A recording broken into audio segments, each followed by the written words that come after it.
三民主义活动所中，以奠民国以进大同，主逆道书，为民正风，肃也危害，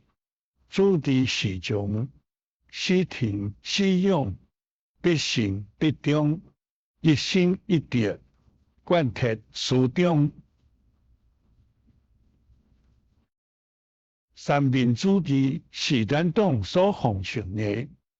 来建立民国进前到大同的境界。民家最最技术是人民的头阵，乃至通并单经对这个主义，就抓爱骨力、爱勇敢，拼着爱信息、爱忠诚，对头到尾，同心实行三民主义。